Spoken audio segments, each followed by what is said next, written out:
So this is the third in our trilogy of conversations with Professor Velimir Abramovic. Hi, Velimir. How are you today? Exactly. Yeah. So I hope it will not be boring when we meet finally. That's not a possibility. It will be interesting. Not a possibility in conversation with you, Velimir. So what we've done, so we've been looking at, well, your life's work, which is the meaning of life. Yes. And we've taken a look at us humans here on planet Earth and from an esoteric point of view. And then we took a look at the terrain, the sort of board we have in this game of life to play on. Yeah. And at the end of that interview is when we decided we have to do another episode, because you began to talk about what is actually going on here. You mentioned the word secret societies. You talked about groups in Asia who are making decisions on our behalf, and you gave the impression that these are positive force for good and that this is in our interest. Of course, the fact that they are secret, so many questions come to mind. And so here we are. Since ever we had that occult, not only technology, but also science, and which is completely esoteric. But it is not only esoteric for the general public, it is also esoteric for discoverers of those laws. So that is the point. Because once you're completely out of public view, and you want to be involved in the highest understanding, in the highest knowledge of cosmical laws, so to be a human on the supreme level of humanism, or what is the nature of a human being, you actually have to empty your mind completely and to liberate it from secondary thoughts, but not only secondary thoughts, but also from the all the normal wishes of the human being who is living in a city or at a village or anywhere else in the society. You have to be completely free of materialistic thoughts and to be, let's say, spiritual in a way that you understand that there is a spirit, there is a soul, and there is a body, but body and soul are not important when we are talking about the highest esoteric insight. So what we have since ever, I'm talking about at least 7,000 to 10,000 years, we have those secret societies which were earlier based in Mesopotamia, so in today's Iraq, and Sumerians and Chaldeans, who were actually the first astrologers and the first astronomers, but it is 5,000 to 7,000 years ago. But we have some shamanistic, I would say, so knowledge, which is older than that, which is much older than astrology and astronomy, which started written history of mankind many years. I mean, at least 1,000 to 2,000 years before, we had those insights where here in Balkans. That is the point. 10 to 11,000 years before, we had in Lepenski Vir and also in Vinča, we had those are, I mean, today's names. I don't know how they called it in that time. Probably they called it nature, nothing special.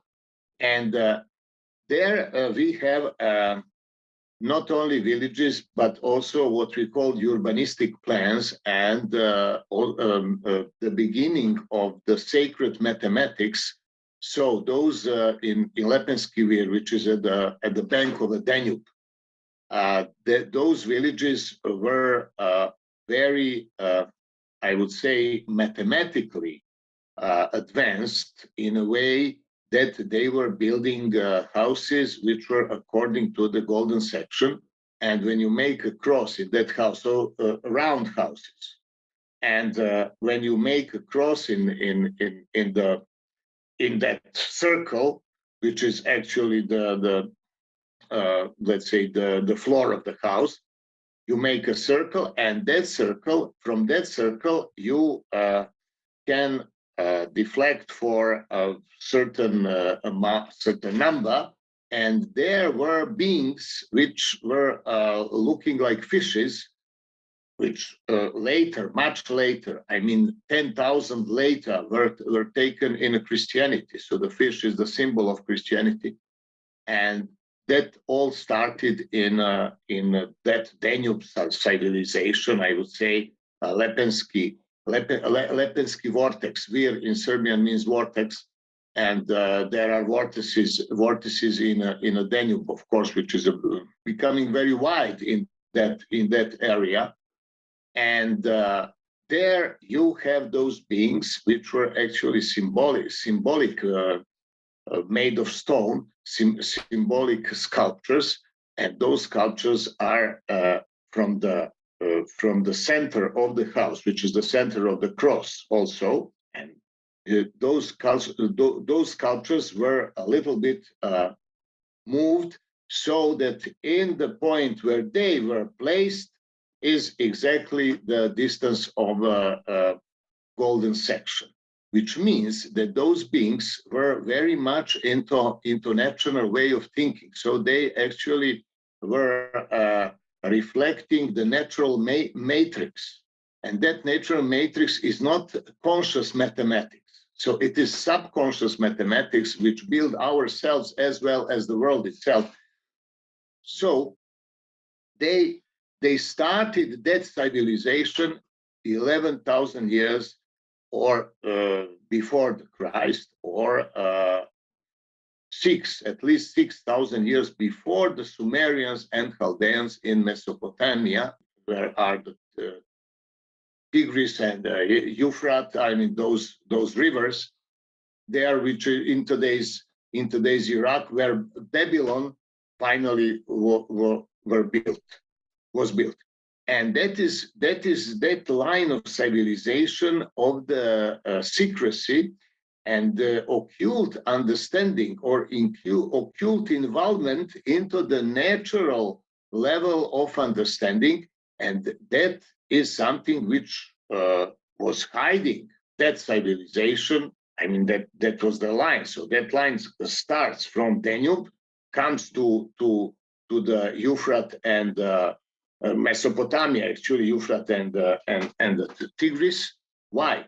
Because you take a boat, simple boat, you Danube, Black Sea, and then you come to the Bosphorus and to Dardanelles, and you can, by simple boat, you can come to Iraq. You don't need a big ship. You don't need even the motor, because it is a river which leads you directly to the Bosphorus, and from there, about a little bit of power or wind, whatever, you can come there. And that is how that natural mathematics came to they call it Anunnaki, and those Anunnaki were like white gods. Why? Because that people in today's Iraq or in Mesopotamia, they were not white. They were a little bit colored. And these people on the Danube were completely white. And so that white people with the mathematics came into after 5,000 years. I mean, it did not happen so quickly, but for a very long time, it lasted, that influence. So they came there, and there they start to be conscious of that mathematics. So that is because of Chaldean tribes. Chaldean tribes were in a desert, and because in a desert you have a very clear sky. So they started look at the stars, and their question was, okay, stars are there, I'm here, what is the connection? And that connection is astrology. So that's how astrology came into being in the desert. And it comes all together. So this natural subconscious mathematics from the Danubian civilization, and the and that question of what is the connection or what is the relation in between external world or macro world and ourselves. And that's how started the complete Western civilization. That is actually, I think, the way of becoming completely aware of what mathematics means for physics and what physics means for technology. After that came Pythagoras. So Pythagoras, he was 20 years in the custody in Babylon. There he had some Chaldean teachers and very, very high priests, which were completely hermetic. I mean, so they're completely close circle. And when he came back to Croton, to Italy, he started to disclose that knowledge partially. And that knowledge actually is, firstly, Pythagoras made that term philosophy. That is his term. So from that starts philosophy, but not only philosophy, but mathematics, but not only mathematics, but music. So he made a monochord, and that monochord is a mathematical instrument on which the whole musical harmony is later is based. So that's how our civilization become external knowledge of what was actually occult knowledge for so many thousand years. But that moment you have a division. I mean, so you have those who stood completely into shadow, those people who did not want to go in to make schools like Pythagoras or to make that knowledge public at all. Not to teach to anybody, like was Pythagoras, and then it was also, in a way, Socrates, and then came Plato with academy, and from there we have Aristoteles, and now we have those academies and all our university science, which actually now came to the end. So from that knowledge, which was externalized in Pythagoras' time and then developed through all these centuries in the Western civilization, came to end. So now we cannot develop it anymore. We have to return to the roots of the whole thing. So to the beginning of our civilization, and to redefine those that start actually of the whole thing. I mean, mentally, not only mentally, but philosophically, and not only philosophically, but mathematically. And that is because mathematics is a certain language of nature. It is not completely human language. Partly it's a natural or God's language, and partly it is invented by men. So it's a kind of synthesis, which now we have to be aware completely. So now we are facing that moment. And that is why Tesla is so important, because Tesla is symbolizing that secret knowledge, which is becoming technology of our time, which we do not understand. For example, transistors. Transistors have what we call a tunnel effect. And that tunnel effect was never explained in physics, but we use transistors for, 50 years, 60 years.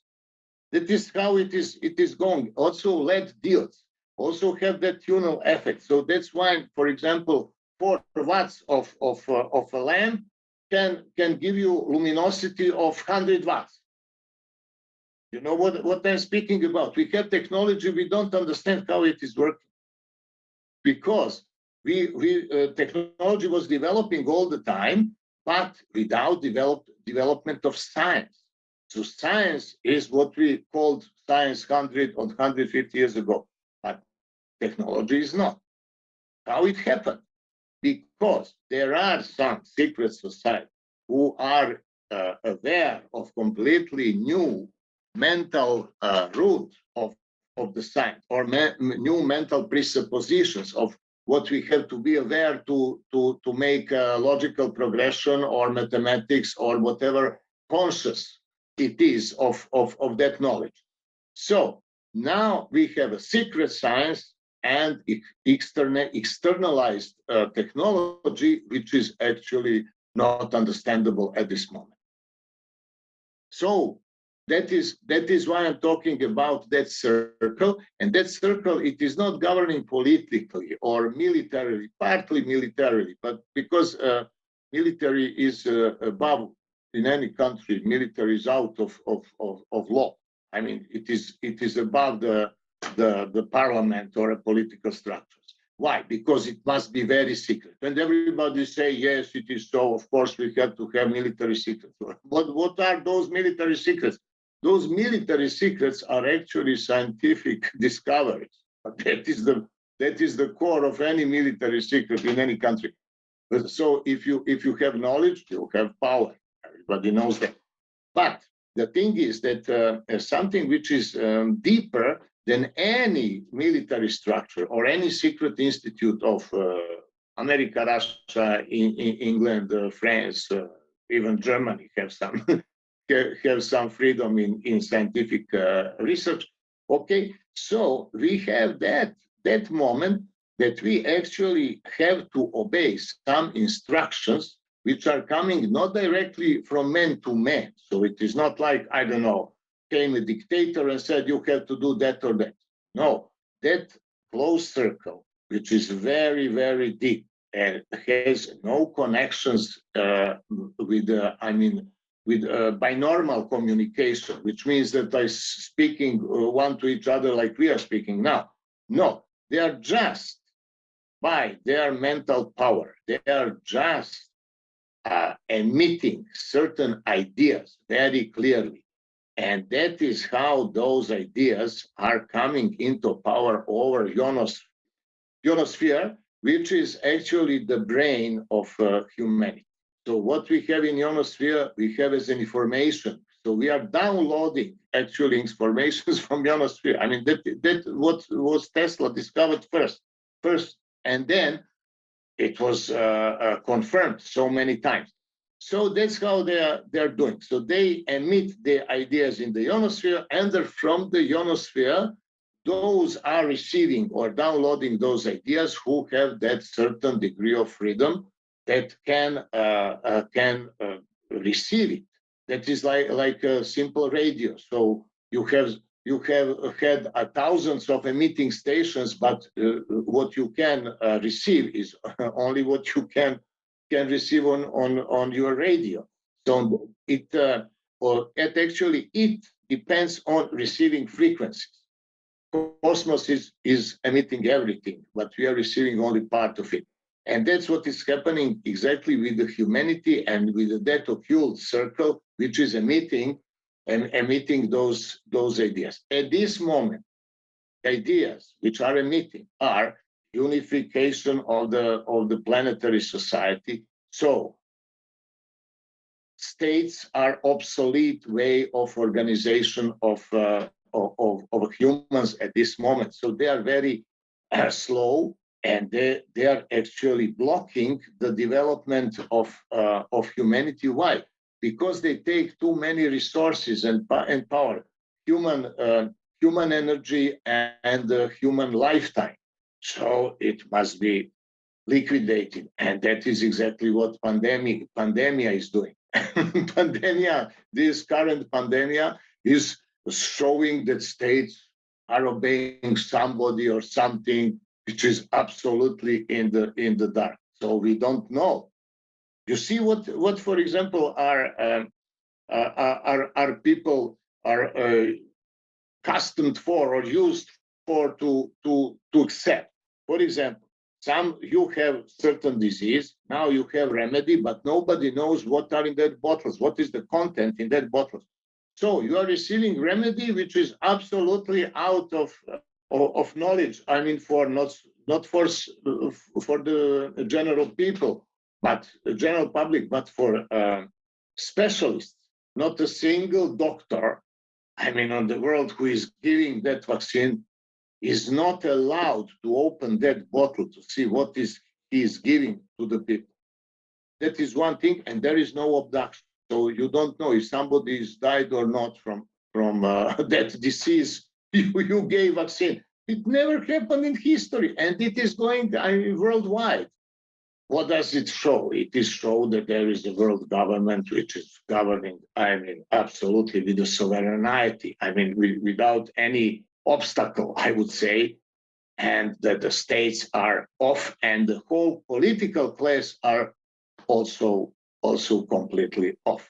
So they are out of power, and that is why I would say that it is obvious, completely obvious that there is a world government which is not political world government. No, that is a secret scientific world government. So world government which has some occult knowledge, which in science, specifically in science, are of the higher level than we know in our university, also in the secret institutes of military and so on, which are actually making secret of something which is insignificant. Very, very, very often when you finally understand what they are hiding something which is out of question. To be important.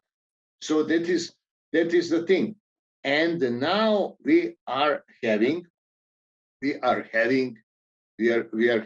rise of the completely new relation to environment, to the universe, and to the structure of a man. You see, for example, on the internet, how many spiritual programs you have. Thousands and thousands with millions. There's hundreds of millions people listening to special music with the special frequencies, which are actually influencing their chakras and so on. Now you have a transformation over this informational level, of communication, which we are using now too. You have the transformation of a human mind from the materialistic and the positive reality to the completely hidden spiritual reality, where now we will meet those secret societies finally, after all, coming into light, coming into public view. Why is it so? Because knowledge was always something which belonged to the individuals. That higher knowledge, or scientific knowledge, or philosophy, or religion, whatever. Now you have also the change of that of the type of religiosity of the world.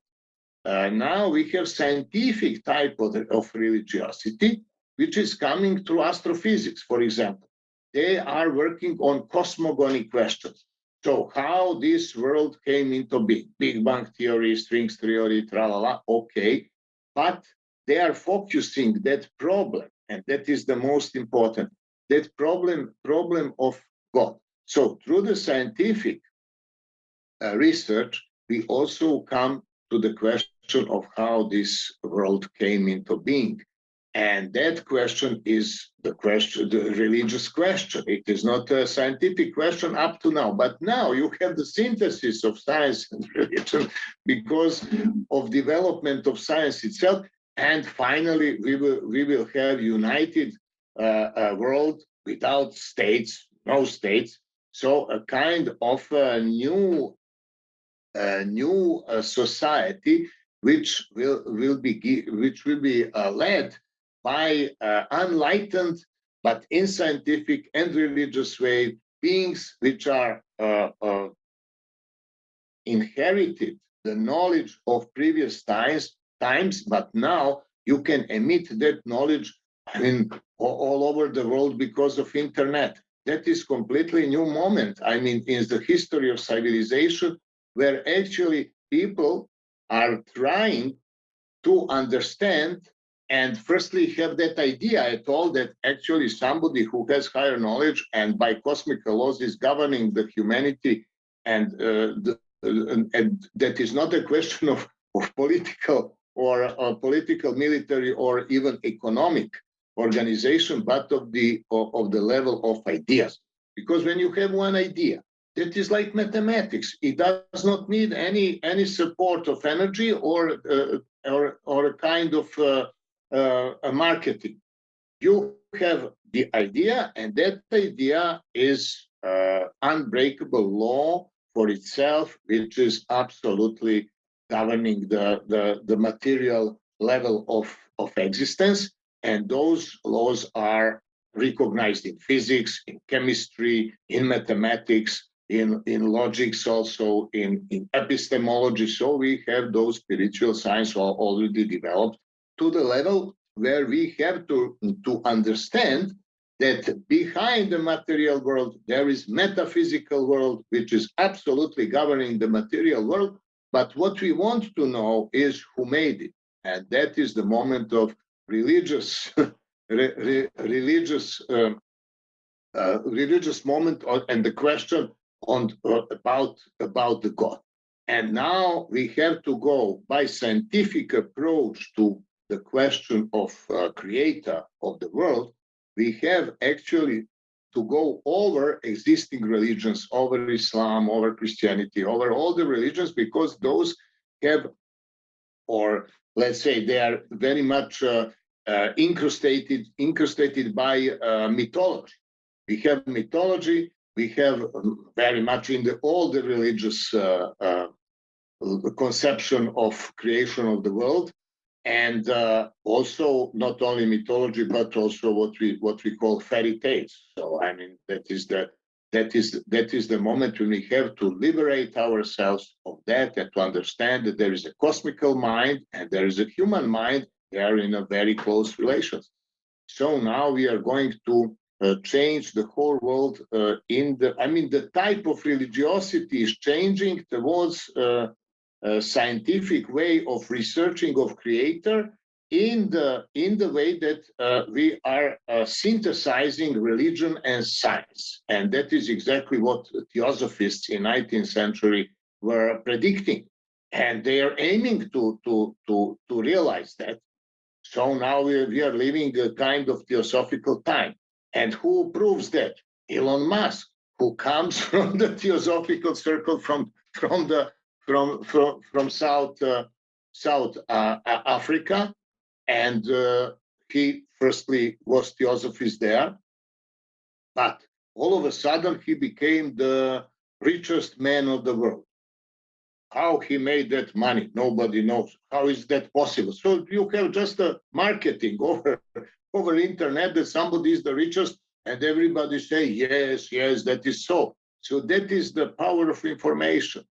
But what he's symbolizing, because of Tesla current, so he's symbolizing this transformation of state-divided societies or ethnically divided societies or pragmatic divided, like, I don't know, America is, for example, it's not about nationalism or race, but it is about economy and the pragmatism and the interest. And now we are transforming that society into completely new society where actually, firstly, making this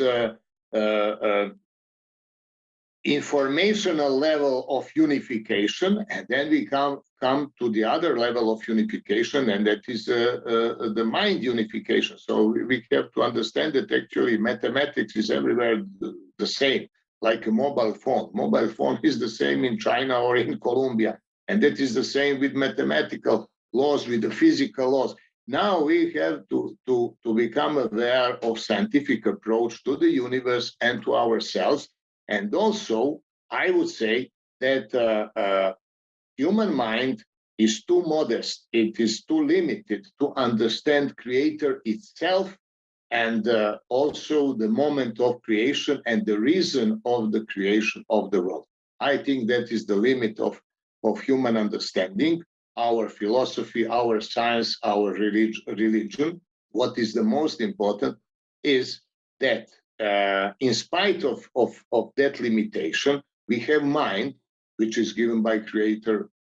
I don't have better word for God at this moment. So the creator, who gave us our mind to understand his deeds, to understand what he made, not himself, but what he made. And he made something which is based on infinity. So our mind can understand infinity. From that understanding, we can create science to help us with the illness, with the death, and with the aging. And those are the problems or the source of suffering of human beings. So that is the end of a circle, and that is the moment where this Asian circle, occult circle, which is governing over political means also. But why? Not because of getting power, but because of development, accelerating development of humanity and the civilization. That is the reason why they use politics, not because to get power over, I don't know, British Islands, for example, not because of that. So that is the moment of complete transformation. We are actually, we live, I mean, you and me, we are living in the most important time since ever that I know. So we have, this is the edge of one chain of civilizations which were based on space, energy, and the force. And we start the civilization where we are going to understand time, so to understand the laws, metaphysical laws of the universe, and become harmonious with them. And that is something which is desirable for so many millenniums, I mean, so many thousand years, that individual becomes the part of the wholeness in a way that wholeness does not harm individuals. So we become, as we are one, but now we have to be oneness, actually. Oneness, we are forming oneness with our consciousness and individual consciousness to synchronize with the universal consciousness which is governing the whole universe.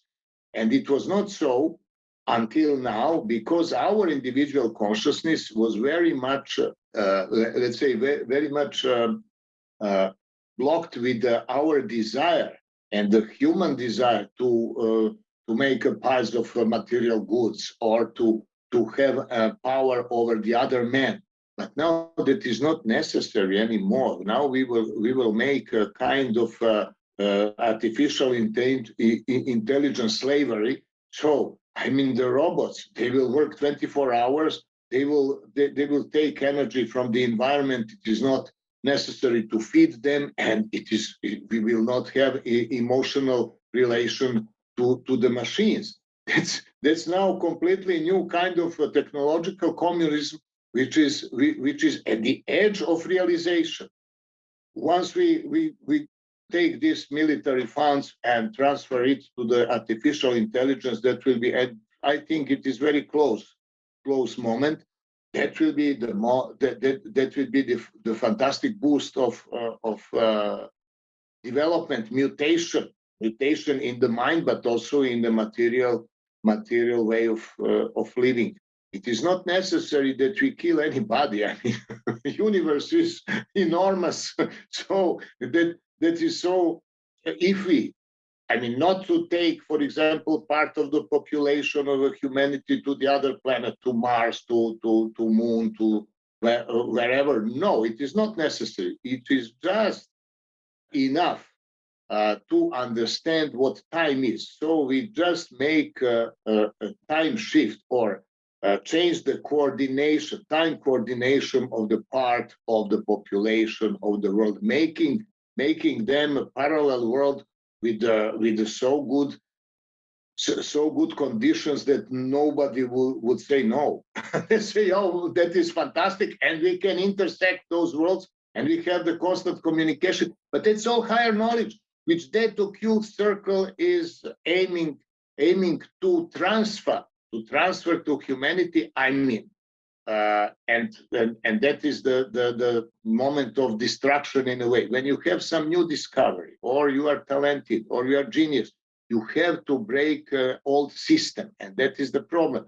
Now we have system of universities, we have system of institutes, we have system of financing scientific programs and so on, which is completely out of question. We have to delete all that and to start completely new science with a new understanding.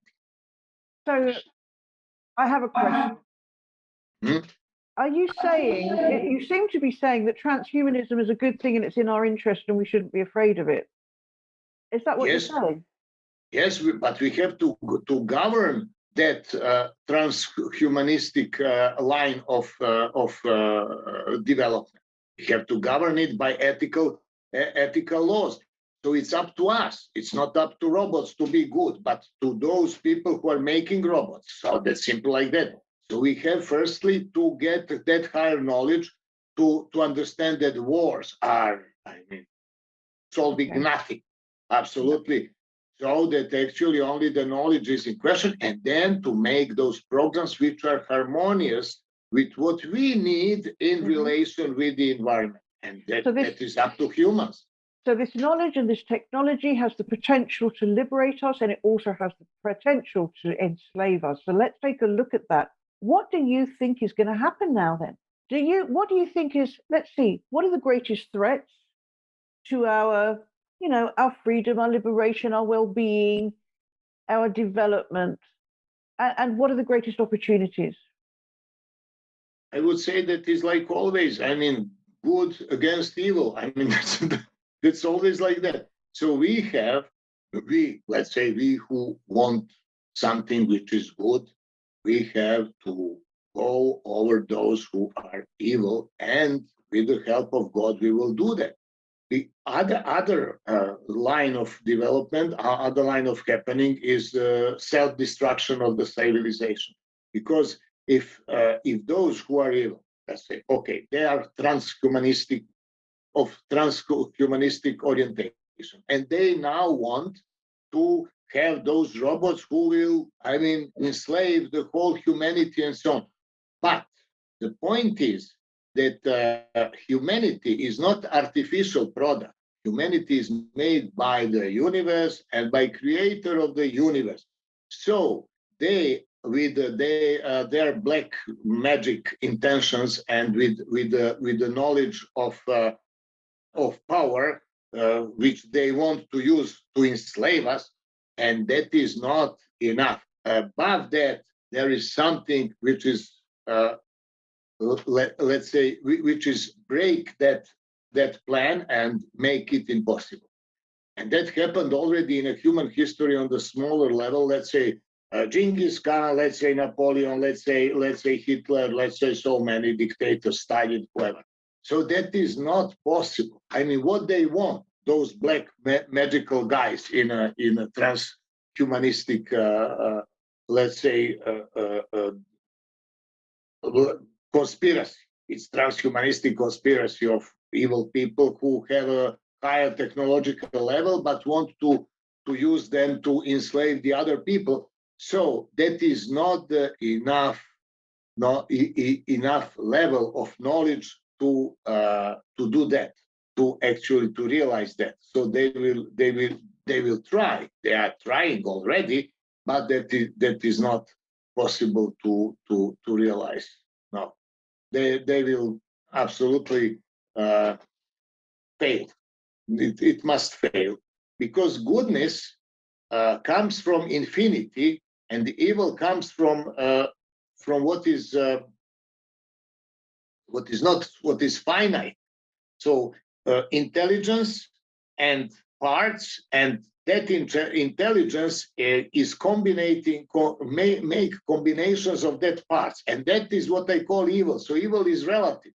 Whatever evil they want to achieve, you have some other aspect of evil which is good for somebody or something. So that is a relative level of existence, but the absolute level of existence is the level of infinity. On the level of infinity, you don't have any actions. When you don't have any actions, you don't have evil actions too. So that is actually why goodness is absolute, and it is above the relative game of parts, which is driven by evil intelligence. So goodness is above, and it is.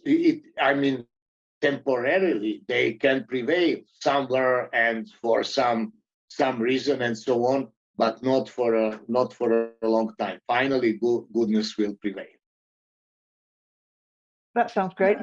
So tell me, do you think that God is the source of all things, including this, the good, the force for good, but also the evil that's present in the world? Where did that come from? Must be. You see, I was thinking about that ethical moment of a world creation where we do not know what is the origin of evil at all. Why God make evil? And because evil, that is not something which is perfect, obviously. And God should make his creation as completely perfect. So no evil. Why, I don't know, children are suffering? It is a very old question, of course. I think that is simple like this. So what God made are one law for the whole universe. That is the law of continuity. And that continuity governs and produces also continuum. So that is something which is infinite. When you make something which is infinite, and there must be a reason why that infinity is differentiating itself into parts. Why it does that not stay completely infinite as still, so without any motion? Simply because in infinity, you have many centers in coexistence. And that is the point. Where is the center of infinity? Anywhere. Where is the other center of infinity? Also anywhere. So actually, infinity consists only of centers because there is no periphery, there is no border. So whenever you say thinking on infinity, it is the center of infinity. Two centers are enough, and there are many and they are all in coexistence because infinity is existing at once everywhere. I mean, everywhere like a wholeness. So the wholeness, infinite wholeness, is existing in the moment which is zero time. So that is actually constant present time of our experience. That is infinite directly in our experience, everyday experience. But the thing is that there are many centers of it. And two centers are making radius. Radius is making a sphere, and that sphere is the part of infinity. That because of polycentrism of many centers which are in coexistence, infinity starts to differentiate itself. So that's something which is the consequence of what God actually created as the I would say he created only the law of continuity, which is the same as the universal consciousness. From there come continuum, which is a constant present time, and that is what we experience every day. That is all the time is present time, present moment, which is not measurable. So it is zero time. That moment has no duration, and that is the thing. So why God that made? Because everything comes again. I mean, circulating comes to the infinity or to the consciousness. So he made laws which are in order to be perfect. You have making a law of continuity. You have actually to dispatch everything. What are parts, but also big parts, small parts in any measurable time, because there are two times. There is one time is continuum of constant present time, but the other time is the space time, and that is, for example, what we call wavelength of the light. So you have small wavelength, big wavelength, and it makes what we call a sequence of time. So that space aspect of time makes sequence of time. Time itself does not flow. It's always the same. And God made only the law, and that law governs or covers all the possibilities. And we as the human being, we have the freedom of choice. So if we know the law, we always can choose the consequence of the law which conforms ourselves with the environment. So does not harm us as existential being, individual beings. And yes, but if we make kind of action to external world, which is wrong in a feedback construction, so we have an action and you have reaction. And if we made a bad action, then that reaction will harm us as the being. That's why we need scientific higher knowledge to understand. If you know the law, you will never choose the bad consequence for yourself. And God make a law, so that law covers everything, but also gave the freedom to us. Maybe what our problem is our freedom, not what the God's creation. So we have a freedom, but we also have ignorance. That's a problem. If we have knowledge and freedom, that's okay. So we always choose what is fine and what is what is in accordance with the universal laws. But it is not happening so.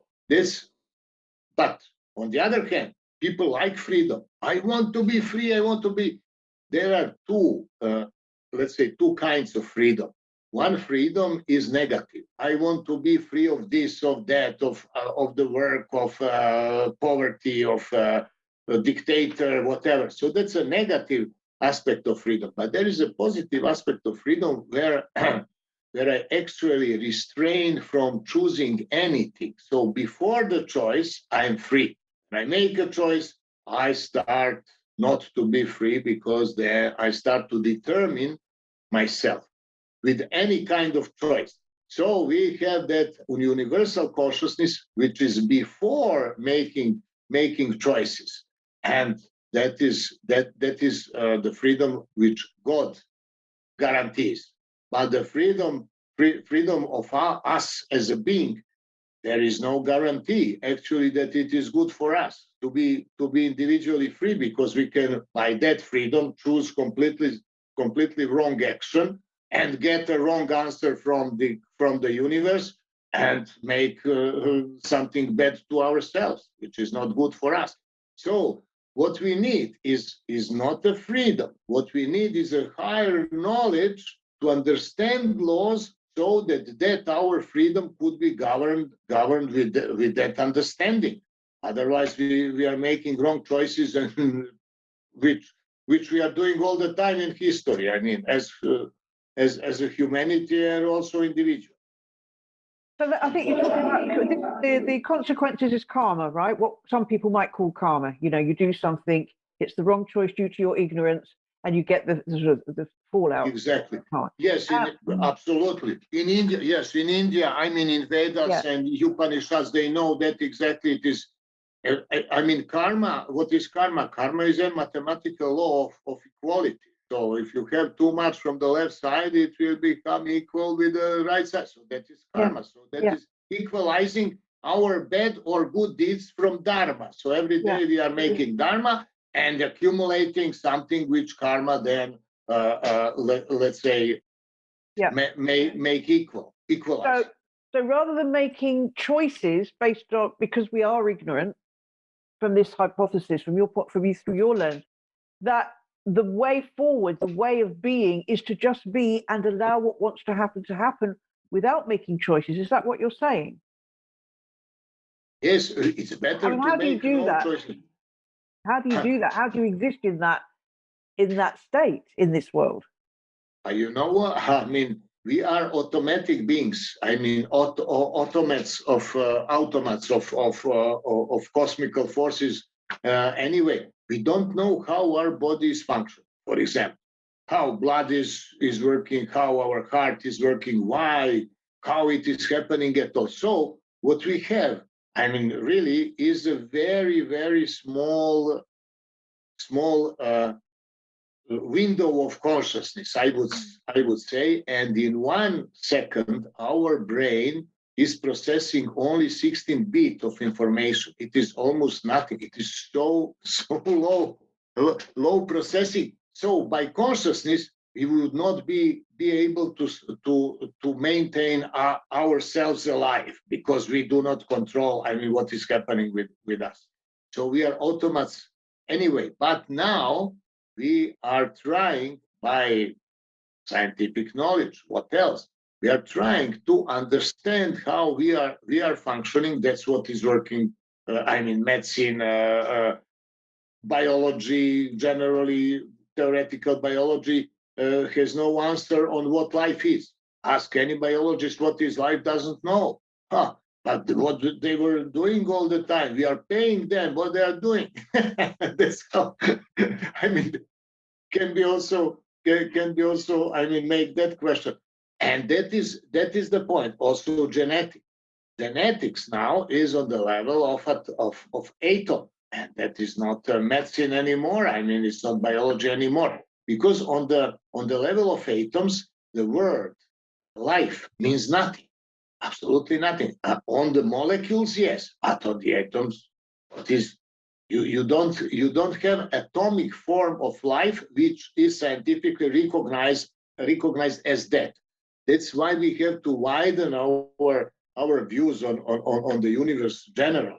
We have to understand that actually the whole universe is alive, just to see how and how it is functioning and in what way it is alive. So that is one, I mean, very old knowledge, 1,000 years, that everything is alive, especially in Indian tradition, which is very, very, very rich with the true knowledge of universe, but is also covered by these symbolic representations of the anthropomorphic gods and so on.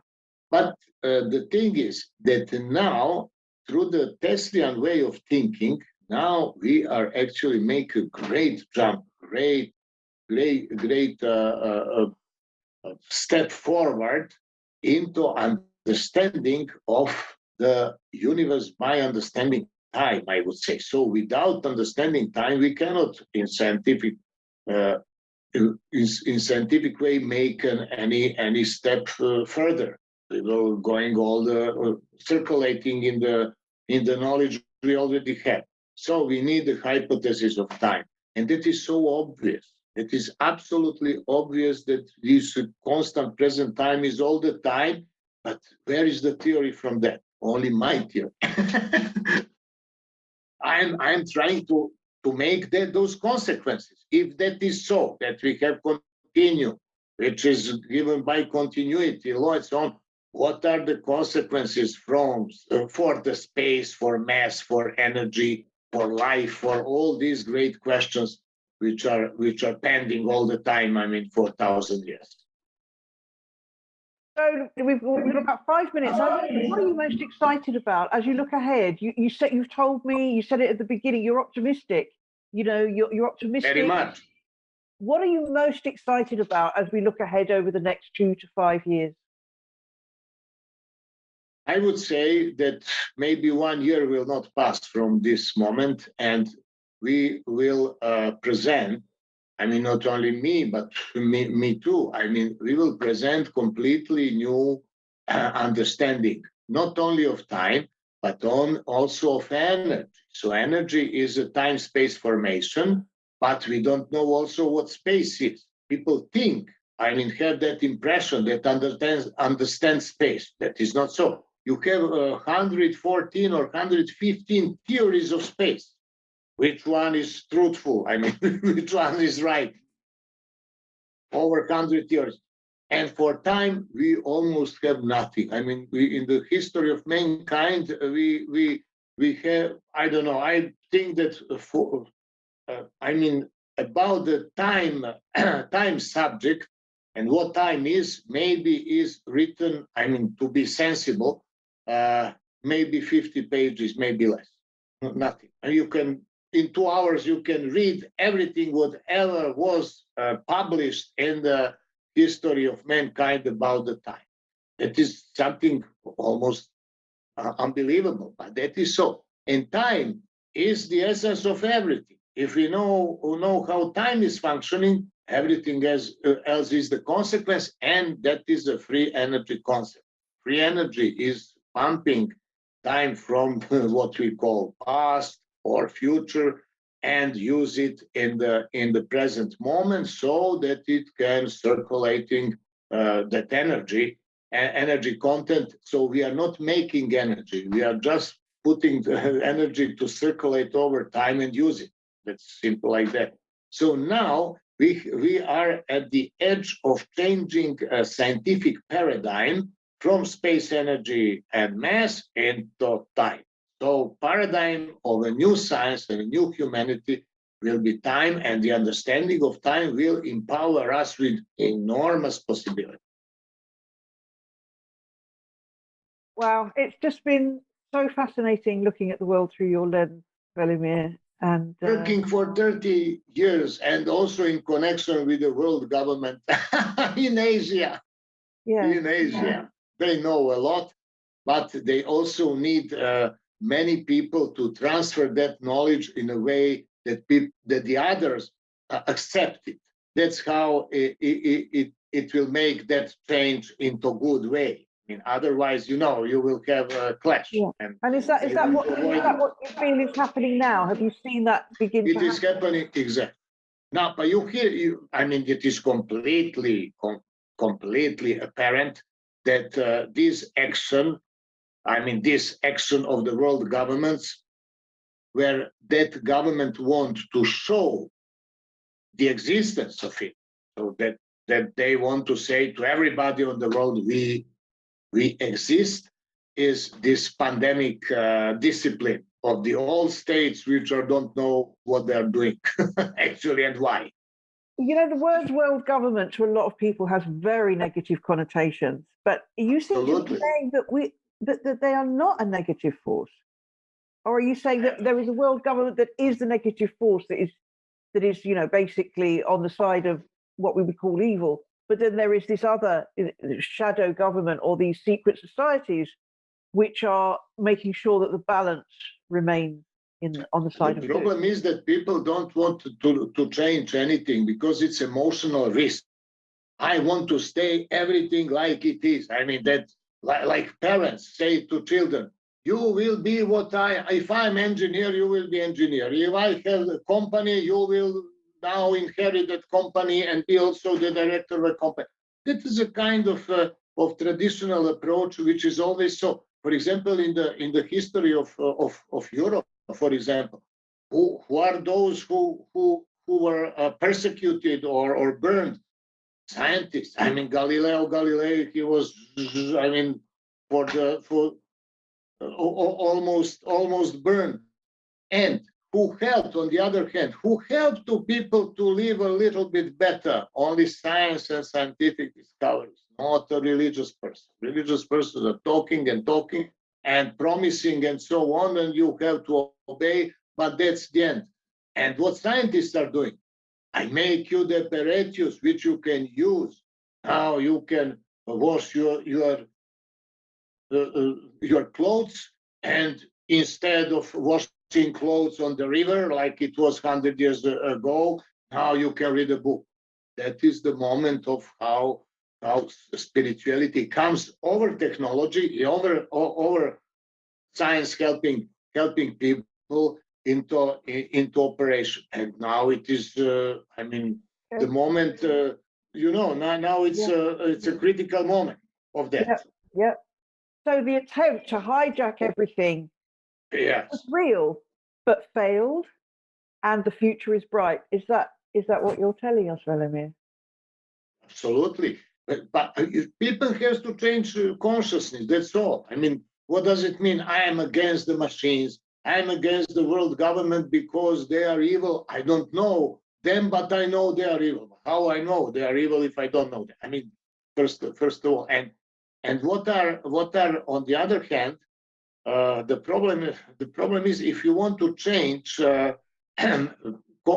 collective consciousness of subconsciousness or a mental state of a society, you have sometimes to use means which are not obviously good for everybody, but the effect is good. So the effect of this pandemic is incredibly good because it's unified the world. I mean, there is a world unification in the way that everybody say virus, corona, yes, we are the one society on the planet, which is our small vehicle we are using going through the universe, and that is the point. Now now will be some discoveries of fundamental laws in science which are additionally elevate the consciousness of the people, because now, okay, informationally we are one, that's obvious,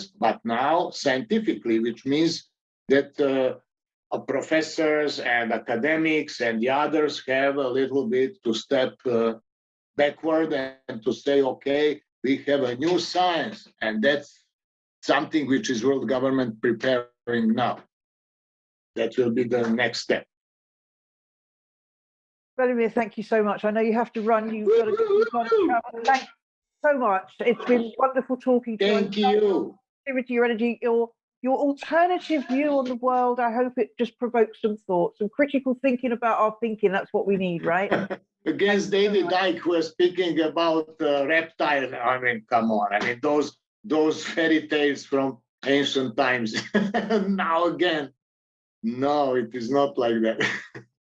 completely light will come from the future to enlighten our minds.